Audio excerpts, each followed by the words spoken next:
It's one of the state's most infamous crimes, the kidnapping and killing of 4 Burger Chef workers in Speedway. Now the case is still unsolved 35 years later, but now investigators have a brand new theory. Our Night View reporter Jenny Runovich takes a very close look tonight at what police now believe about the crimes, and a story you will see here only on 13.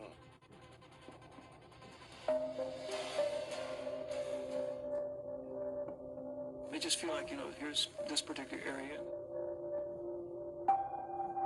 If it could happen to him, it could happen to anyone, and that makes people uneasy. 4 young people murdered after they were kidnapped from work at the Burger Chef restaurant in Speedway.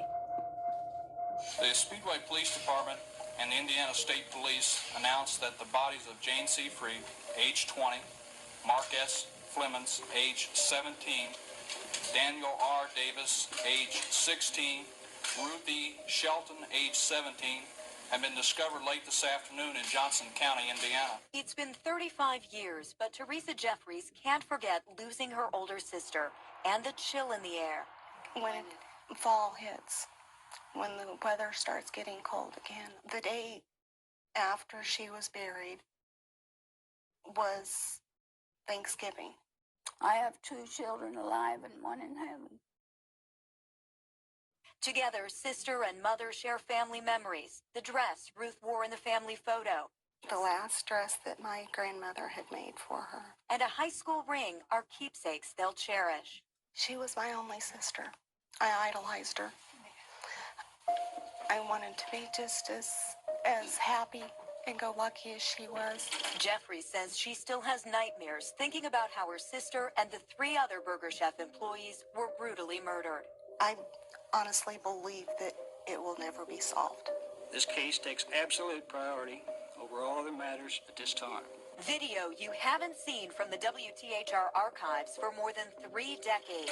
At 10 o'clock Friday night, November 17th, 1978, a delivery man arrived at the Burger Chef restaurant on Crawfordsville Road in Speedway to find the doors unlocked, but no one inside. The 4 young people working there that night, gone. The restaurant clean with no signs of a struggle, $500 missing from the cash register. Police initially brushed it off as odd. The scene was never really processed as a crime scene. But it was a crime scene. Assistant manager Jane Freed's car was found abandoned in the morning a few miles away near the police station. Then, 2 days later, a couple found the 4 young people murdered. Their bodies 20 miles away, scattered in a wooded area off State Road 37 in Johnson County. They were killed 3 different ways: shot, stabbed, and possibly beaten with a chain. A wreath on the Burger Chef door marked the restaurant closed until all 4 were laid to rest. Desperate for leads, state police begged for the public's help. Right now, they're running up a lot of false leads. So it's unfortunate. Sergeant Bill Van with Indiana State Police is now the lead detective on the case. I think we're getting closer and closer. Over the years, police have questioned several people.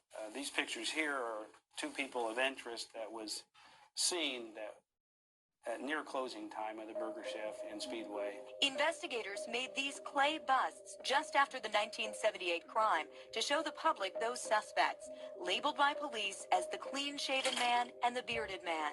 These 2, Sergeant Van believes, were part of a group of robbers targeting Burger Chef restaurants. In fact, some of the same people questioned were convicted of robbing a Burger Chef on the Near East Side just after the murders. With the crime unsolved, the clay busts are still at police headquarters, a reminder of the cold case that shook a community so many years ago. Sergeant Van believes at least 3 people in that group were involved in the murders. I believe that at least one of them did know the kids. That's the theory that I'm working off of. Now, years after investigating this cold case, Sergeant Van is working off a new theory, a twist to why the crime was committed. I believe that one of the victims recognized one of the robbers. And due to that recognition and the possibility of getting caught and going to prison, that group of robbers was not willing to do that, so they had to eliminate witnesses. That new theory focuses on another Burger Chef just a few miles west here in Plainfield, where this Hardee's is now. The sergeant believes one of the robbers recognized one of the workers, didn't realize she'd moved to the Speedway Burger Chef. And that's when the crime escalated from robbery to murder. it would be nice to be able to confirm that relationship of recognition. Sergeant Van believes the bearded man recognized Jane Freed. He has since passed away. The sergeant now wants anyone who used to frequent or work at the Burger Chef in Plainfield in the mid-1970s to give state police a call. It doesn't mean it would solve the case.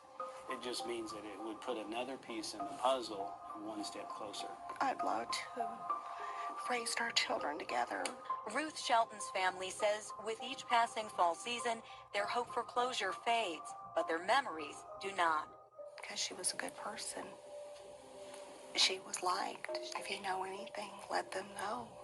I would like to have whoever did this not available to do it to others. Now, in the story, you saw an interview with Ruth Shelton's mother, Rachel. Well, sadly, Rachel passed away shortly after our interview.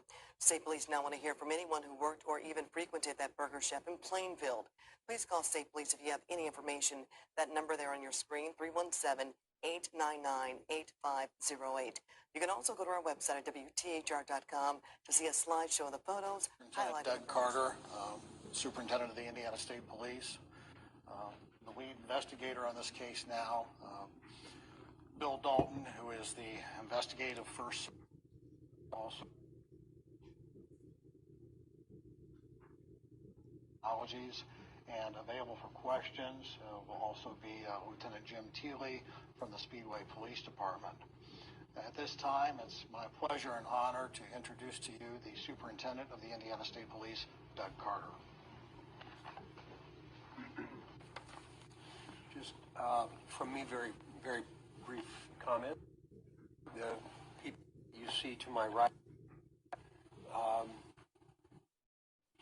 were loved by somebody in 1978, were family members in 1978, and those family members, some of them still remain to this day. So our commitment stands as long-standing and real, that we will continue to address this issue and this violent crime that occurred some 40 years ago.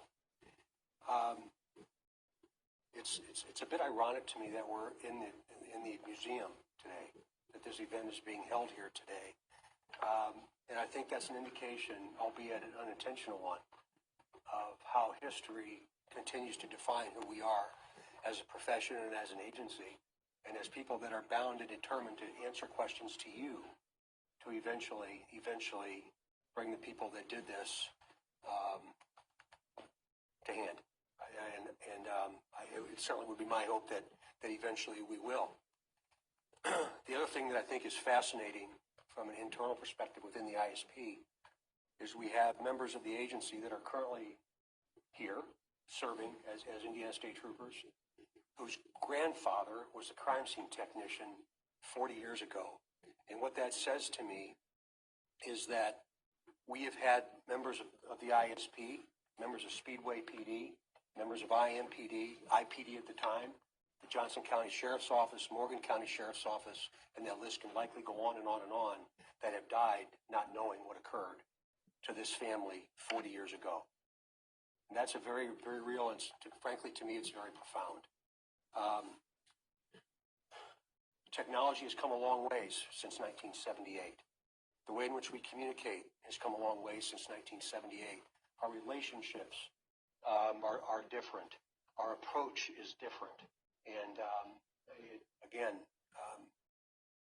this can't be a 43-minute resolution like it is on television. But it's certainly, we can send the message that we're not going to stop. I don't believe in cold cases necessarily, particularly when we still have continually have things to do, and we do.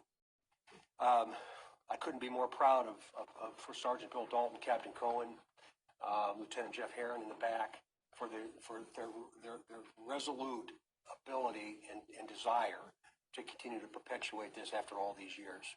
And I'll close with saying to each of you, thank you. I know I'm going to get some questions on Flora and Delphi, and that they continue to rock my soul to this day. I was 17 years old when this 16 years old when this case happened in 1978. So I have at least an understanding, certainly empathy for the family that survives, and my commitment to them is longstanding and real as it is up in Carroll County. So with that said, I'd like for Sergeant Bill Dalton to come to the podium. Bill has taken a new, energized approach to a voluminous amount of information and some intelligence, and has immersed himself inside this case from some 40 years ago. So it's my pleasure to ask Bill Dalton to please come to the podium.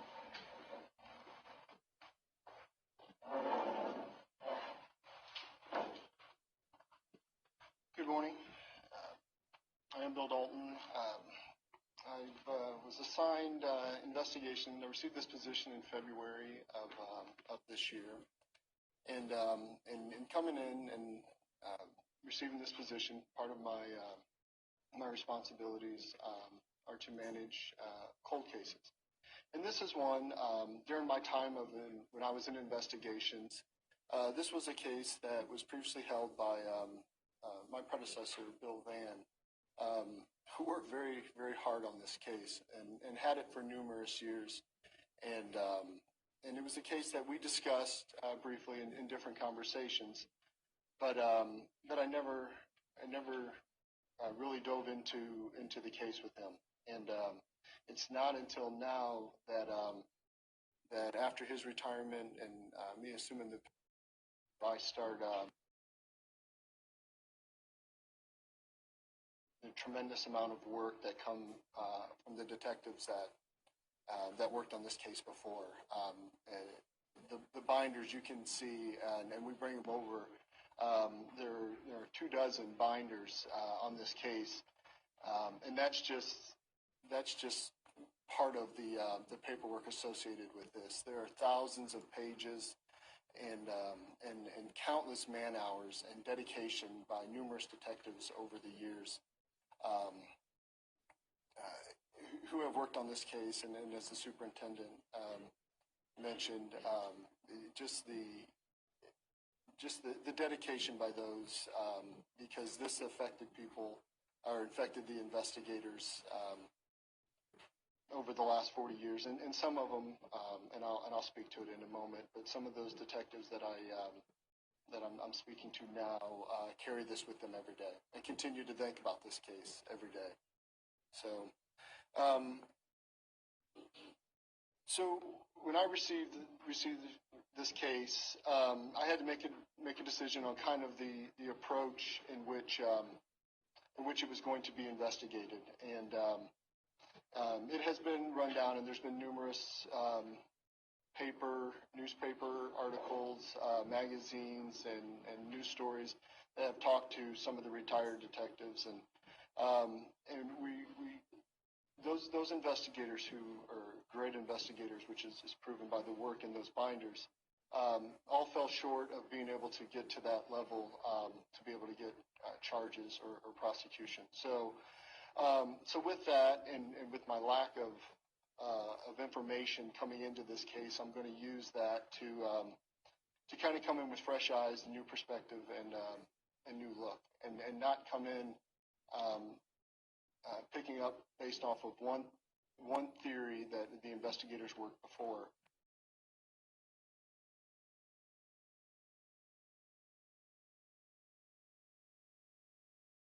My experience or lack of knowledge and experience on this case to come in with an unbiased look. So with that, and what I've discovered is that I started diving into this case is we're not the only agency that this affected or has been working on this. We continue to this day to receive tips called into the Indiana State Police, but the Speedway Police Department continues to receive tips. In 1978, when this case happened, it initially began on November 17th in Speedway, Indiana, and it was originally a missing persons case, and it was the lead agency at that time was Speedway Police Department, and then when it became a homicide investigation, is when the Indiana State Police became involved. But when it was a missing persons, it was multiple agencies: the Speedway Police Department, IPD, Marion County Sheriff's Department, we're all involved, federal agencies, we're all involved in trying to find these missing persons. So, so in this effort and trying to understand in cooperation, started working with Jim Teeley from the Speedway Police Department to start reviewing and going over and understanding this case report, and to get other agencies information that they've gathered over the course of the years as well. I'm going to talk a little bit over the timeline to give you an idea of what we're doing investigative wise. And with this on the timeline, there's some facts, and a lot of this is well known, and that's what I've discovered. There's a lot of this is in the media or has been printed and reported before. But the timeline, we know there's certain facts to this case, and here are some. At 11 p.m. on November 17th, 1978, the Burger Chef was scheduled to close. We know that at 11:21 there was a witness that was behind the Burger Chef who identified the clean-shaven man and the bearded man, which are the pictures that are behind us, and those were the clay busts were created. It was based off of those descriptions. At 12:15, another witness came to the back of the store and noticed that the door was ajar, and went inside, and no one was there. So we know that sometime between 11:21 and 12:15, these 4 victims were abducted from the Burger Chef and taken to rural Johnson County and killed. Another interesting fact that at 4:30 a.m. Jane's car, which was originally at the Burger Chef location, was moved to 15th Street there in Speedway, a little over a mile away from the store, and it was discovered at 4:30 that morning.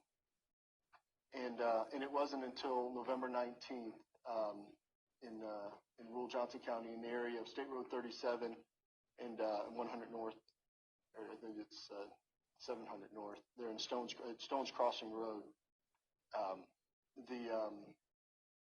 Is where the location of the 4 bodies were found.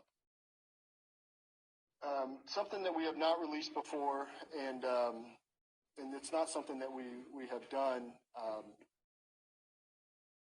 in the past a lot, but I believe could add value to it because it's a unique thing that I'm hoping will generate tips. And what that is, on the poster board there on the far right, there is it's a picture of the knife, and that's actually the murder weapon of one of the victims, and it was broken during the course of the murder. The picture that we have, unfortunately, when you blow it up, it becomes a little grainy. But what makes that knife unique is the fact that the blade is broken off is approximately 4.5 inches long. So what that tells us is that's probably not, actually we know it not to be a pocket knife. So that's not a knife that somebody carried in there. That's a knife that is carried, or most likely carried in a sheath. So, which is distinctive. So what we're looking for, and again, the tips that we've been receiving, another identifier that one of the suspects was wearing at the time of the murder is likely a sheath, or carried a knife, a long bladed knife like this. So, so anybody who has tips or has an idea, or that meets the description of somebody during that time, that we ask that you would call Crime Stoppers. The number is 262 tips, and please leave information, and we'd like to hear from you, and we'll follow up on that. The other part that I want to discuss, and that is vital to this investigation, is gathering or taking all this information is getting it into to a format where we can use technologies of today to be able to generate more tips or to actually help us investigative wise, and where that and how we're going to do that is in our intelligence section, and Captain Cohen and his analysts are going to be instrumental in doing so, and it's just going to be able to get this information into a format that I believe can help us paint a better picture than words on a piece of paper from 40 years ago. So with that, I'd like to introduce Captain Cohen.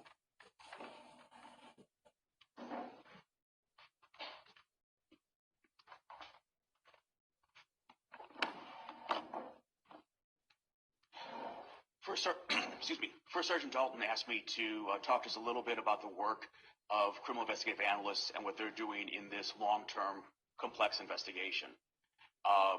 One of the things we're looking at with this is something called unstructured data. Basically what that means is all the evidence, all the information that at this point hundreds of investigators over 4 decades in multiple counties in Indiana, in multiple states around the United States and elsewhere have collected in various forms. How do we bring that together? How do we make meaning out of that? And that's really the work the crime analysts do.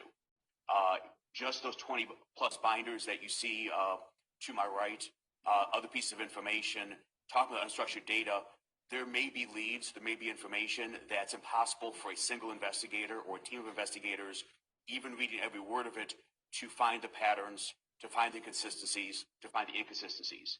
We're talking about evidence from hundreds of investigators again, including information from handwritten notes from investigators that over the last 40 years have retired. Some have passed. We're talking about information that sometimes is kept on 3x5 note cards, information that is on typewritten sheets of various kinds of formats.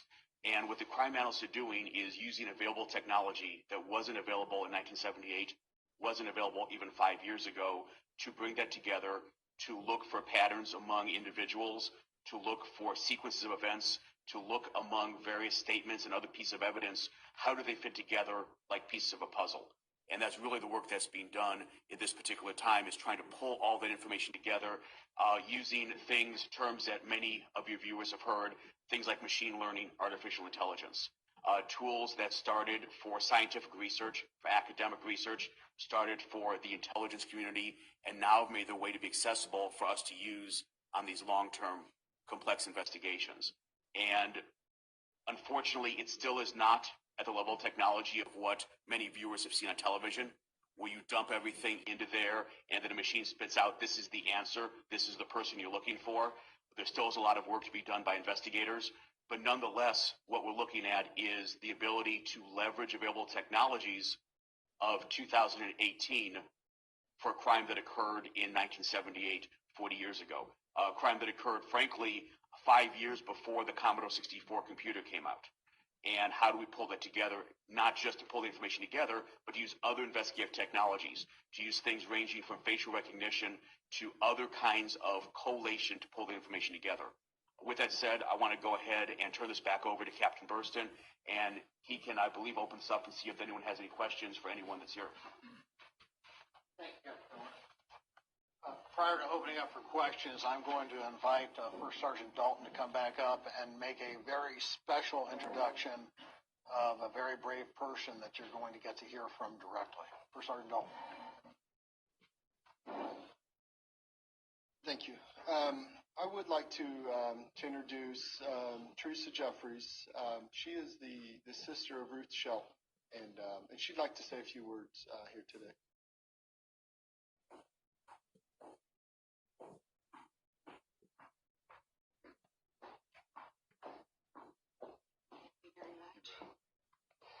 Hi, my name is Teresa Jeffries. I am the sister of Ruth Shelton. I guess why I'm here is not to talk about an investigation or a case. I'm here to talk about people. These aren't just victims. That was my sister.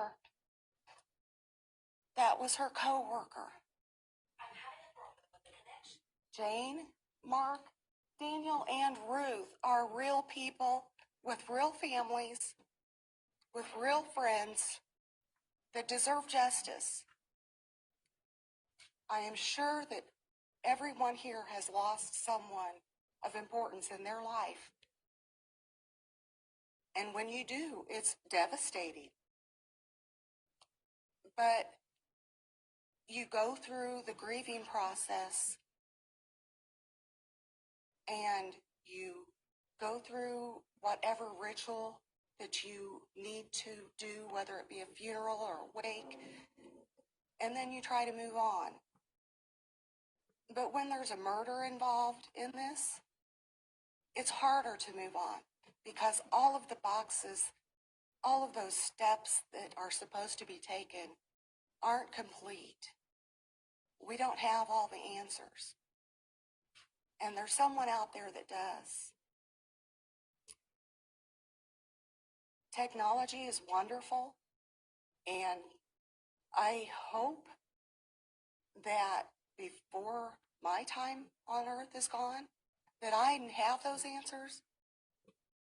But if you know something about this, and you can help these investigators to bring conclusion to this, I would greatly appreciate it. And I'm sure that the families and friends of every one of these people would too. Thank you. Thank you very much. I've got a chair for you. While she's up there, can you tell us why you decided to come forward today?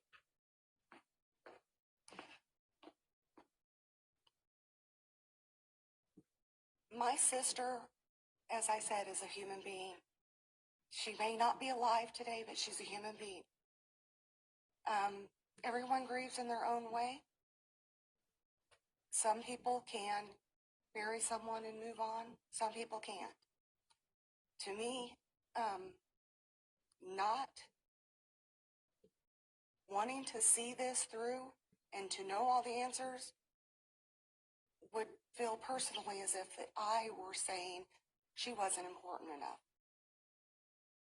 I'm here today because that I'm standing up for my sister. I'm here today to stand up for all of them and ask that someone come forward and talk.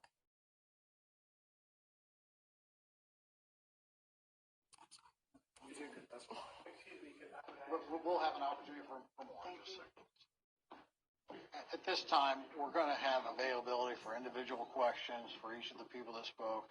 Superintendent Carter is available just for a few more minutes, so we'll have general questions. If it's directed to a specific person, I'll invite them up. After we are finished, we'll have opportunity for some one-on-ones with Teresa and with the others. Superintendent Carter will be gone. So with that, are there any questions of any of the people that you've heard speak today?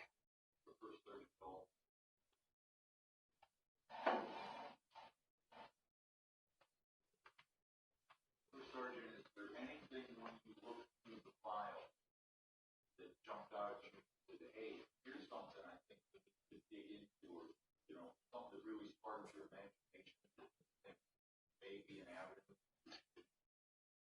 Yes, there not one particular thing, but the evidence and going through the numerous items that we have into evidence, and with technologies and the abilities that we have today and that continue to improve all the time, I'm excited about the opportunity to test some of the items. So there's many, not one particular one, but I'm looking forward to having different items tested and with today's technology. Numerous items tested for the years, and I mean there's a large binder that has all of the tests and things that were run. But it's again, but with that, and what I continue to learn when it comes to the lab and to DNA is the abilities that they can and some of the limitations that they have because before I go and test a particular item, because the idea or the perception is, well, just test everything for DNA. Well, you can't just test everything for DNA. It's not as simple as that. And then with making the decision to test an item for DNA under tests that we currently have could eliminate it from future testing. So before I say, hey, test that item, I want to know everything about that item. So if I make the decision to have it tested, it is under today's technology, is it the right decision? So, is there anything that's the evidence? Is there anything in the witness, the suspect statement that you read to go, wait a minute, this doesn't sound right. There's something wrong with this statement, or wait a minute, I said two different things on two different days. Is there anything from the human investigation gathering that has really sparked your name? Lots of it, there's lots of interesting readings, lots of theories and leads and things that were followed up. But with those, I'm not in a position now to be able to speak to whether they are going to go anywhere.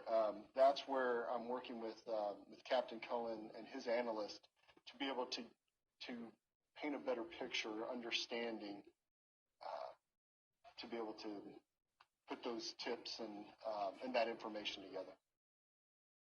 In November 2018, is there anything you can tell people of Central Indiana that you have? What's your best lead to date? Try to find who did. Well, the best lead is, well, I don't know if there's a particular lead. It's a particular approach that the investigators and everybody involved in this team or this team effort is just the ability to put everything into an updated or newer format, perception, and with the tools and technology that we have today, to paint a different picture that we didn't have in 1978 or even 1988. 40 years is a long time, especially if somebody's going to do this type of crime that probably lived the kind of lifestyle that he wasn't going to lead them to a long life. Are you chasing a solution, or do you think there are still people out there alive for the case on and bring to justice? I don't have the answer to that.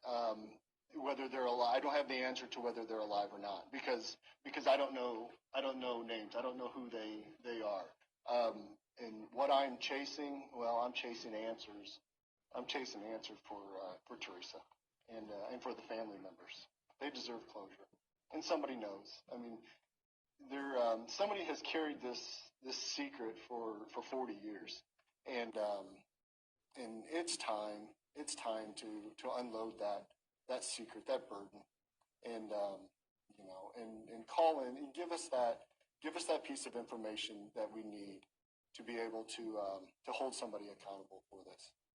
You've heard a lot of cold cases across the country recently, and some here in Indiana, where they use genealogy databases to pinpoint DNA, maybe not even from the suspects themselves, but from relatives, relatives.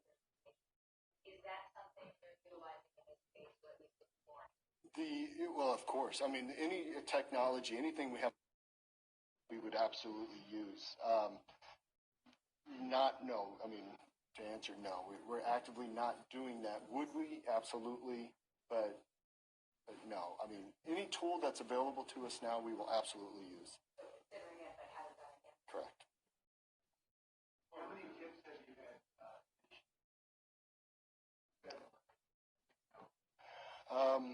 I don't know an exact number. I'd say over a dozen. How many man hours? February. I'll jump in on there. That's something we don't calculate. We're asked questions like that all the time, and we're not bean counters. We just put forth the effort. We do what's necessary to do. We simply don't track investigations in hours. Sergeant,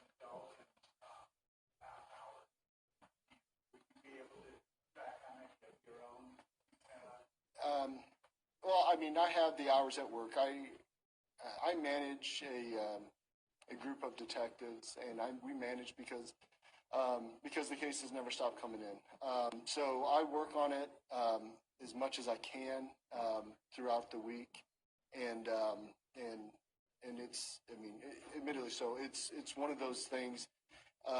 In this case is the type of case, and that I'm I guess a crime nerd that way, or maybe a crime junkie.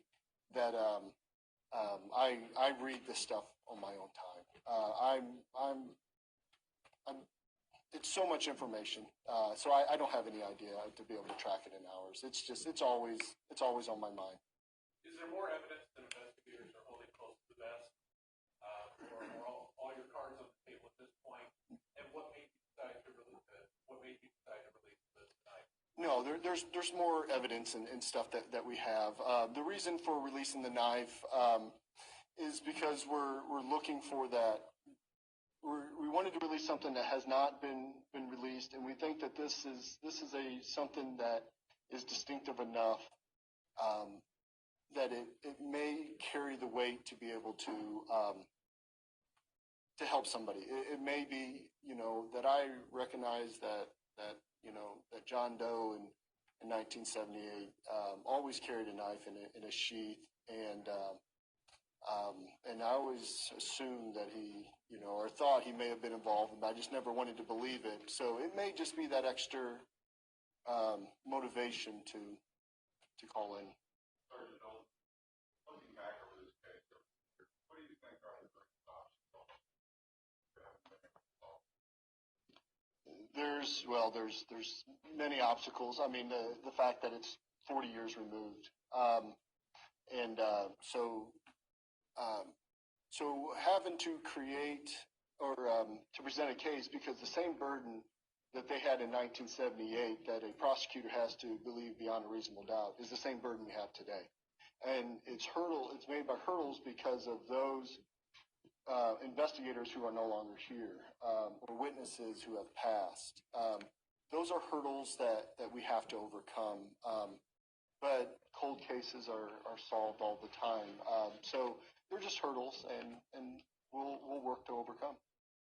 One of the obstacles has been probably not being able to understand what the motive was. That's yes, absolutely. The investigation, the part to understand why. I mean, why were 4 kids abducted out of a Burger Chef restaurant and driven to a remote part of Johnson County and murdered? Absolutely. I mean, that baffles the mind on why that would happen. So, and there's a lot of working theories, but we'll try to sort through those. How much closer are you now than 5 years ago to solving this case? And what's your level of confidence that it will be solved in the future? I mean, with that, I didn't have it 5 years ago. So, I mean, my confidence level on the case, I'm optimistic. I want to see resolution to it. I want to see resolution for the family. And I want to hold the person who committed this horrific, persons who committed this horrific act held accountable for it. To be a cold case investigator, you have to be a historian and superintendent to go back then. Mm-hmm. You read this file. What was going on in Indianapolis, crime-wise, or just socially-wise, as you look back? Describe to me what Indianapolis was.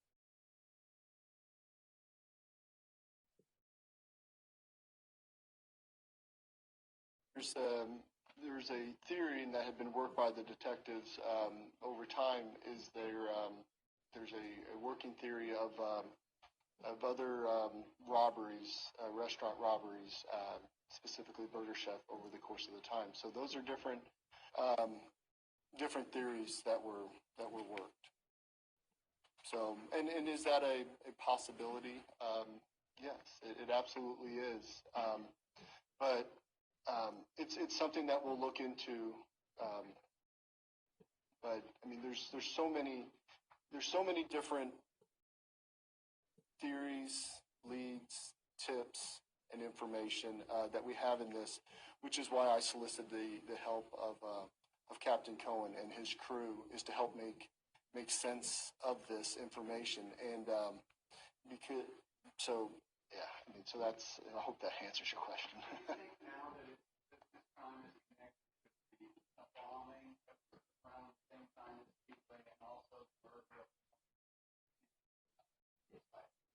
At this time, I have no reason to believe that they're connected. You just found the knife blade, not the handle, is what you're saying about this? Yes, the handle was never found with that knife, and so no, we only have the blade. Your file with the names on those two guys who wrote down. Definitively, no. I mean, lots of theories, and there's books of suspects, but definitively, no. Your predecessor thought he was pretty sure he maybe did it, but he couldn't prove it. Is that? So I assume you're aware of his theory. Mm-hmm. Do you count that? No, I don't discount any theory. It's the approach that we as an investigative team are going to take in this, is that we're going to, it is 40 years, so I'm going to take advantage of my position and to come in and be fresh eyes, but we're going to start at the beginning. We're going to look at everything objectively, and if it leads us to the same path of prior investigators, that's outstanding. But all of the investigation, we have not in this investigation been able to get over the top and to get enough probable cause to make an arrest on it. Hey, have you conducted interviews with suspects? No, I have not. I've not conducted interviews with suspects. No. So I've talked to. I'm in that intelligence gathering type information now. So no, I'm speaking with former investigators and family members, and but no, I'm not interviewing suspects at this time. I'm gathering info. If this murder happened today, Mm-hmm. this happened, right? There's be something that is different, or you would do differently. You think that might help? I mean, the technologies that we have today are tremendous help. I mean, you can't go to a convenience store and not have, video cameras, or everybody has a camera on their hip with their phone. And in 1978, that wasn't the case. I mean, we don't have the videos and the GPSs and the cell phones, and so yeah, we have a lot more investigative advantages today than they had in 1978. Would the motive be? Would there be something that would stick out to you for a motive if it happened today? You know what I mean? Like it would. We can't speculate. Would you describe this day as a restart? We're starting again and taking it from the top. Is this a new investigation, so to speak, now? We're kind of looking at that approach. Yeah, I mean, yeah, I would consider it kind of a fresh start. Yeah, I haven't looked at that. We're just trying to take an objective new look, and let's start from the beginning, and then let's see where it takes us with the advantages of technology that we have today.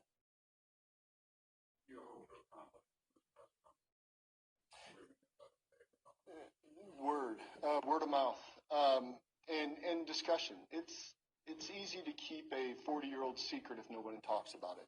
But if it becomes the topic or the point of discussion, and everybody is talking about the Burger Chef murders again, then holding that secret becomes a little bit more difficult. And we're hoping that this press conference, the release of new information, will generate that conversation. And Superintendent Carter had some comments made specific to that. Yeah. This is just my opinion based on a simple mind. but this case is going to be solved because of you. I would crawl with on my hands and knees to help Bill Dalton and Chuck Cohen, Speedway, wherever that might be. But 40 years, we communicate differently. I appreciate the question earlier. We communicate differently now than we ever have before, and likely better than we ever have before. And the notion that there's a secret out there is only good if one person is no longer with us. So somebody that knows something about this is going to watch what you all do today. There's no doubt in my mind about that. And I was sitting listening to Bill explain the notion of this knife. And I'm going back in my mind to those days in the late 1970s. And if I'm thinking about an individual or a person, all of a sudden, my gosh, that's right. Person actually had a sheath that he or she would always wear on their belt. I never thought it was them, but man, oh man, that triggers some thoughts from those days. That's what we owe to this family. That's what we owe to this family. If the murderer is deceased, fine. If the murderer is not deceased, then if you're carrying that burden, you have to come forward. You have to come forward and talk about it. Imagine the relief that will be taken away from you. So this is likely going to be solved through technology and science, but most importantly, it's human intelligence. And that human intelligence comes from what you're doing for us today. So again, you've heard me say this to you all before, but I really, truly do appreciate the time because I know there's a lot happening around Indianapolis and up in Hamilton County today. But for you guys to be here is a really big deal, and I'm very, very grateful. We'll take two more questions. This is number one. Previously, there have been offers of immunity for people not directly involved, but maybe who had knowledge or were involved in some way. Will they be on the table again come around, rewards, things like that? I don't really know how to answer that question. Yeah, Well, I'm just saying in the past that people who were involved in the crime but not directly involved, the murders were offered immunity from prosecution for their information. Will that happen some around to incentivizing people who may be sitting on that 40-year-old thing that we talk about? Yeah, the Crime Stoppers. You can report tips and information anonymously through Crime Stoppers. So if somebody has that information, And receive cash. Yeah, absolutely. Is the best way to do that is through Crime Stoppers, 262 tips, and you also receive a cash reward for it.